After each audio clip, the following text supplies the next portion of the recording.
അതിസാഹസ്യമായി ഈ പാമ്പ് കൊടുത്ത് നടക്കുന്നത് മറ്റെങ്ങുമല്ല, നമ്മുടെ മലയാളപ്പുഴയിൽ വള്ളിയാനിയിൽ നമ്മുടെ സിനോജേട്ടന്റെ പറമ്പിലാണ്. സിനോജേട്ടന്റെ പറമ്പിൽ ഇദ്ദേഹം പണി ചെയ്തുകൊണ്ടിരിക്കുന്ന സമയത്താണ് ആദ്യമായിട്ട് ഈ പാമ്പിനെ കാണുന്നത്. അങ്ങനെ ഫോറസ്റ്റ് ഉദ്യോഗസ്ഥരെയൊക്കെ വിളിച്ചു, അവരെത്തിച്ചേർന്ന് അതിസാഹസ്യമായിട്ട് അതിനെ കീഴ്പ്പെടുത്തി അവരതിനെ കൊണ്ടുവന്ന ദൃശ്യങ്ങളാണ് നിങ്ങളിപ്പോൾ കാണുന്നത്. ഭയങ്കര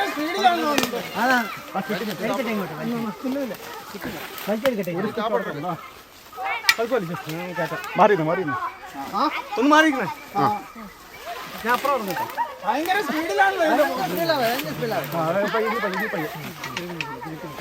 അയ്യോ ഇതെന്താ വനോ അന്നോ അവിടെ ഇതെന്ത്